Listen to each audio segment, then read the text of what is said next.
बघूया 100% बातम्या।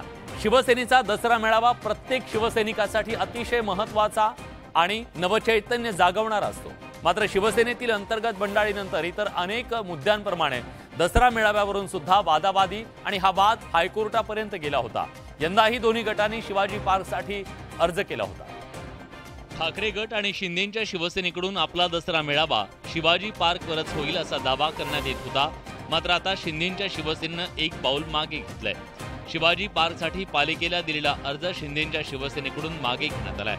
शिवाजी पार्क ऐवजी इतर मैदानांच्या पर्यायाचा विचार करण्याचा निर्णय शिंदेंच्या शिवसेनेने घेतलाय।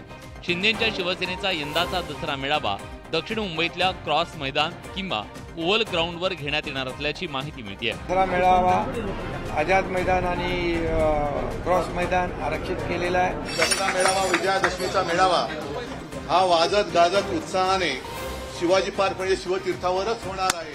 शिंदेंच्या शिवसेनेनं दसरा मेळाव्यासाठी शिवाजी पार्कचा आग्रह सोडल्यानं ठाकरे गटाला शिवाजी पार्क मैदान मिळण्याचा मार्ग मोकळा झाल्याचं बोललं जात आहे।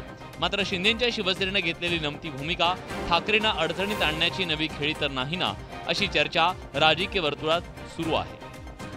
शिवतीर्थावर यंदा ठाकरेंचा आवाज घुमणार हे स्पष्ट झालंय।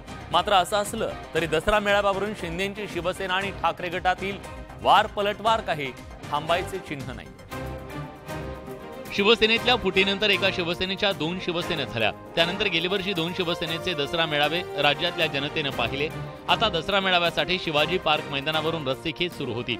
मात्र शिंदेंच्या शिवसेनेनं एक पाऊल मागे घेतल्यानं या मैदानावरून दोन्ही शिवसेनेतला संघर्ष टळलाय। मात्र दोन्ही शिवसेनेतल्या नेत्यांमध्ये वार पलटवार सुरू आहे। त्यांच्या पक्षाची ध्येय धोरणच नाहीत आणि त्यामुळे खरं तर त्यांनी दसरा मेळावा शिवतीर्थावर घेऊ नये। त्यांनी दसरा मेळावा भाजपच्या कार्यालयातच घ्यावा आणि भाजपची ध्येय धोरणं ते सांगणार आहेत तर भाजपच्या कार्यालयातच आणि भाजपच्या कार्यकर्त्यांना घेऊनच त्यांनी दसरा मेळावा घ्यावा। जी पूर्वीची शिवसेना आहे, मला वाटते की त्यांना असं सांगावं की त्यांचा दसरा मेळावा काँग्रेसच्या वोटीमध्ये बसून त्यांनी घ्यावा।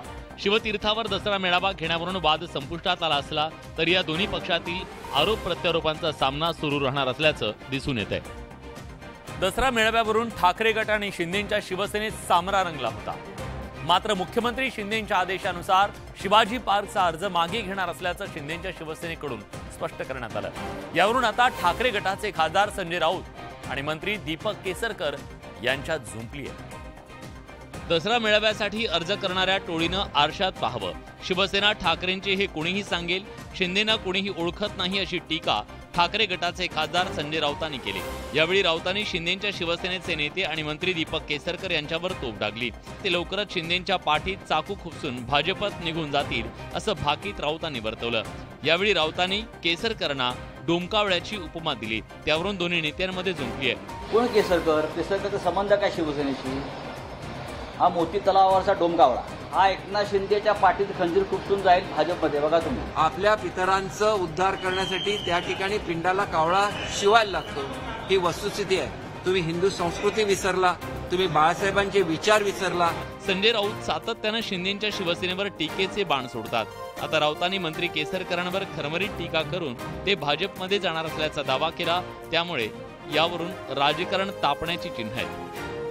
राज्यात गणेशोत्सवानंतर आदिशक्तीच्या उत्सवासाठी सगळेच शक्तीपीठांमध्ये लगबग सुरू आहे। यासोबत ठिकठिकाणी गरबा आणि दांडिया प्रेमींनी सुद्धा नवरात्रोत्सवाचे त्यांना वेध लागलेले आहेत। मात्र विश्व हिंदू परिषदेनं केलेल्या एका मागणीनं दांडिया आणि गरबा प्रेमींचा काहीसा हिरमोड होण्याची शक्यता आहे। कारण गरबा आयोजनात फक्त हिंदू धर्मियांना प्रवेश द्या, त्यासाठी आधार कार्ड तपासा अशी मागणी विश्व हिंदू परिषदेनं गरबा आयोजित करणाऱ्या मंडळांकडे केली आहे। दारावर आधार कार्ड तपासण्यासाठी कार्यकर्ते नसल्यास विहिंपचे कार्यकर्ते उपलब्ध करून देऊ आणि पोलिसांनाही आम्ही बोलवू असं विश्व हिंदू परिषदेनं सांगितलंय। गरबा आयोजनाच्या स्थळी देवीबद्दल श्रद्धा नसलेल्या, भक्ती नसलेल्यांनी प्रवेश करू नये, तिथं फक्त हिंदू धर्मीयांनी प्रवेश करावा असं मत विश्व हिंदू परिषदेचे महाराष्ट्र आणि गोवा प्रांत मंत्री गोविंद शेंडेंनी केलंय। कोई भी आ सकता है, टीका लगा के आ जाएगा, धोती पहन के आ जाएगा, तो उसको आप कैसे पहचानोगे?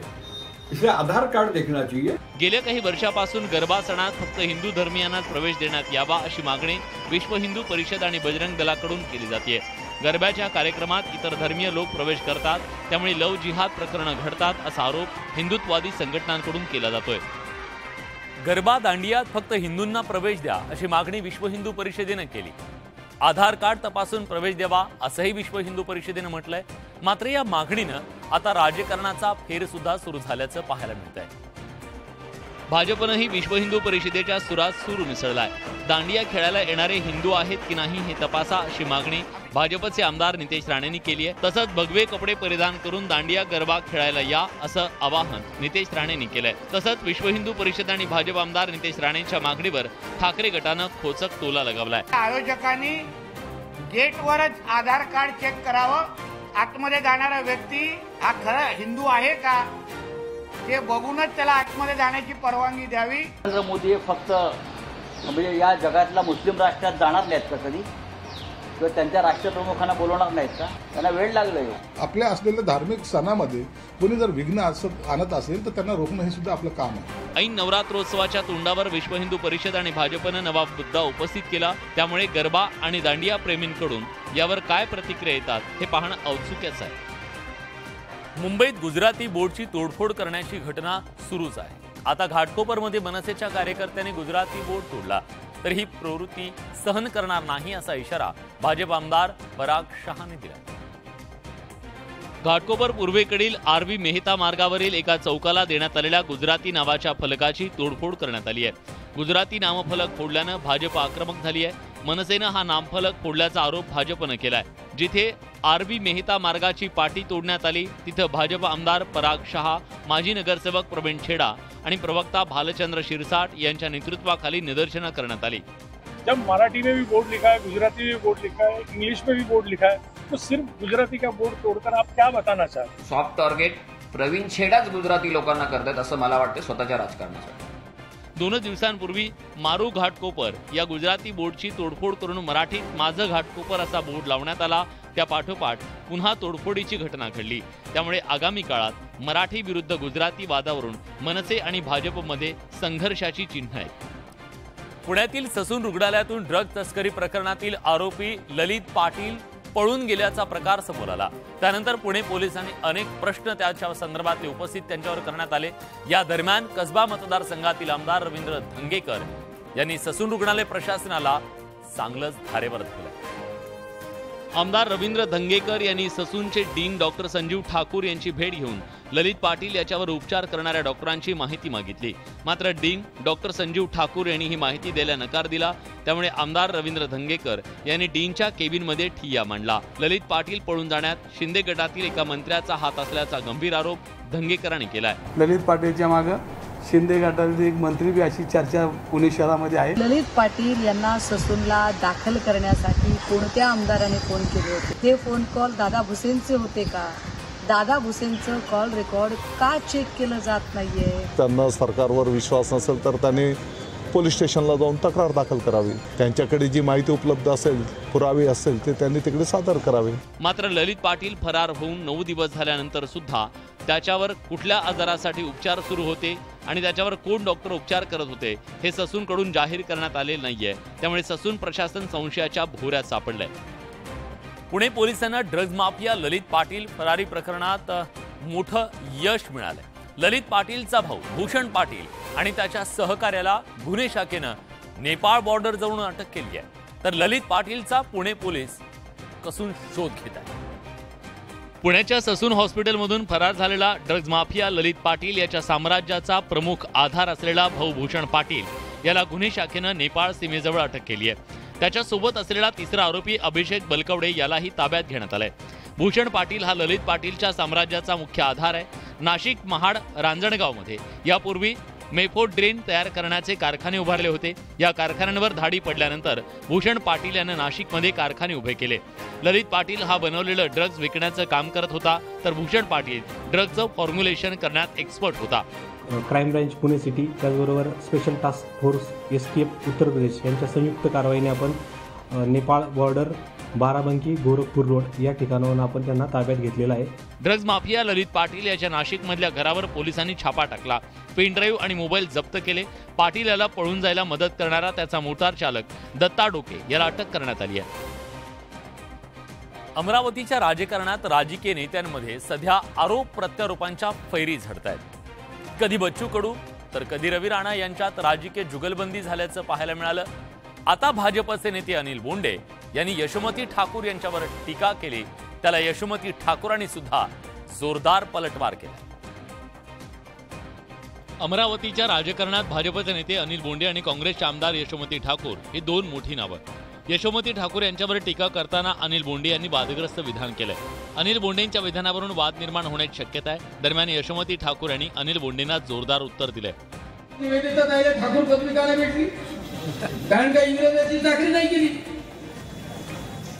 त्या नवीन कोण दिली कारण इंग्रजाची चाकरी नाही केली, तर इंग्रजाची चाकरी करणाऱ्याचा याचा डीएनए। इतिहासाचं वाचन त्यांना आहे की नाही आहे हेही कळत नाही आणि आडनावावरनं जर राजकारण होणार असेल तर बोंडेंच्या बोंडअळ्या कशा आलेल्या आहेत हे पण आता विचारायचं का?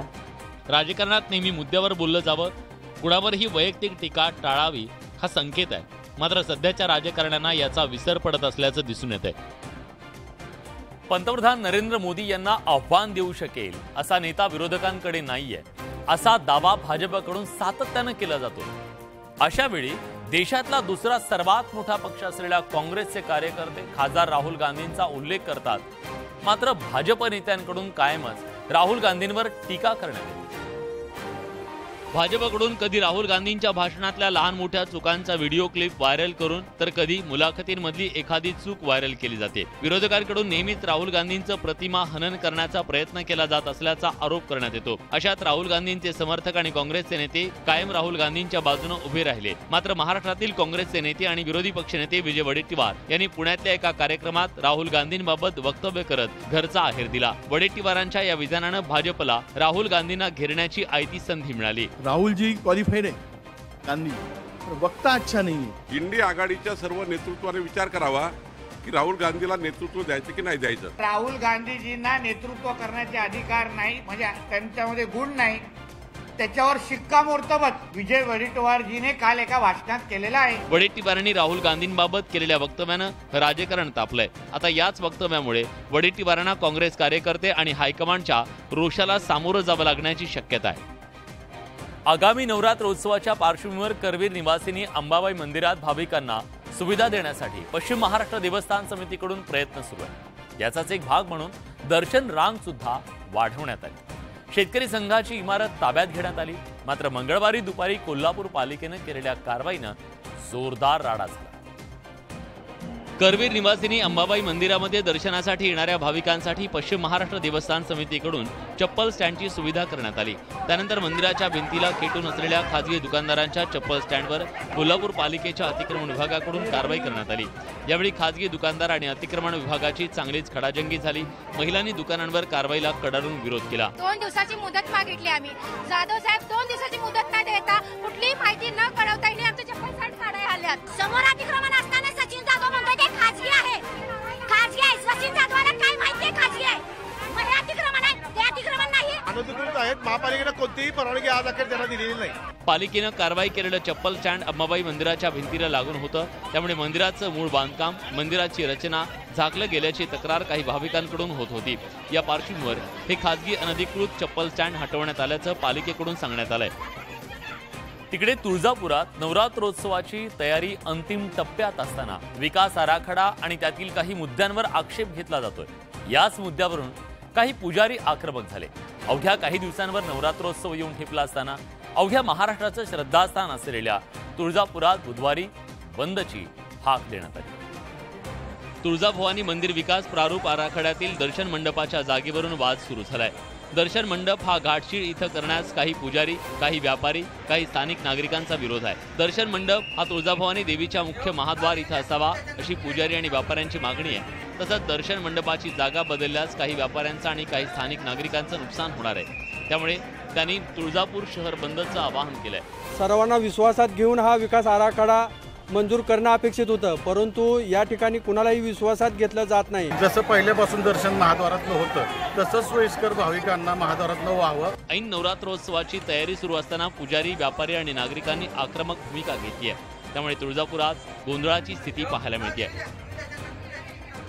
तुळजाभवानी मंदिर संस्थानचे विश्वस्त असलेले भाजपचे आमदार राणा जगजितसिंग पाटील यांच्या संकल्पनेतून विकास आराखडा तयार करण्यात आला। या आराखड्याचं बुधवारी संध्याकाळी तुळजाभवानी मंदिर संस्थान प्रशासकीय कार्यालयाच्या समोर सादरीकरण होणार.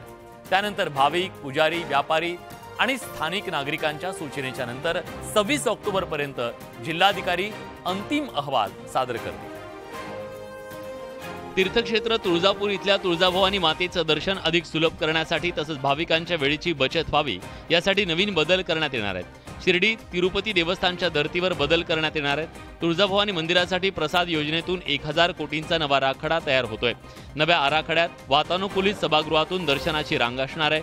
एकूण 10 वातानुकूलित सभागृह आहेत. या सभागृहांची 1 लाख भाविकांची क्षमता असेल. एका सभागृहातून दुसऱ्या सभागृहात पाठवून भाविकांना टप्प्याटप्प्यानं मंदिरात सोडलं जाईल. दर्शनाला किती वेळ लागेल हे आधीच कळणार आहे. वाहन पार्किंगच्या ठिकाणी काउंटर पास मिळेल. भाविकांना मंदिर परिसरात तासभर आधी प्रवेश मिळेल. मंदिर परिसरातील बांधकामात बदल होणार आहेत. शाळा म्हणजे ज्ञानमंदिर.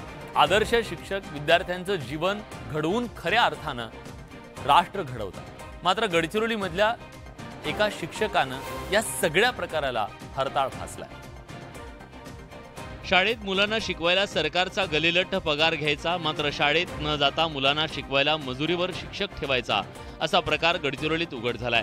गडचिरोली जिल्ह्यातल्या कोरची मुख्यालयापासून 19 किलोमीटर अंतरावर असलेल्या चरवीदंड इथं जिल्हा परिषदेची प्राथमिक शाळा आहे. या शाळेतील शिक्षक सुशील आडिकनं चक्क रोजंदारी विद्यार्थिनीला आपल्या जागी शिकवण्यासाठी ठेवल्याची धक्कादायक बाब उजेडात आली आहे. हे शिक्षक आठवड्यातून 1 किंवा 2 दिवस येतात अथवा येत सुद्धा नाही अशी तक्रार आहे. तुझे गुरुजी येतात का दररोज? नाही. कोण शिकवते तुला मग शाळा? सुरेखा. याबाबत सविस्तर चौकशी करून नियमानुसार संबंधित शिक्षकावर कारवाई केली. या आधीच्या अशाच प्रकरणात 2 शिक्षकांना निलंबित करण्यात आलं होतं. आता या ताज्या प्रकरणात काय कारवाई केली जाते याकडे सगळ्यांचं लक्ष लागलंय. कर्तव्यात कसूर करणाऱ्या या शिक्षकावर कठोर कारवाईची मागणी होतीये. तर या होत्या आतापर्यंतच्या महत्त्वाच्या बातम्या. 100% बातम्या. आमचं हे ब्रेथलेस आणि ब्रेकलेस बुलेटिन तुम्हाला कसं वाटतं जरूर कळवा.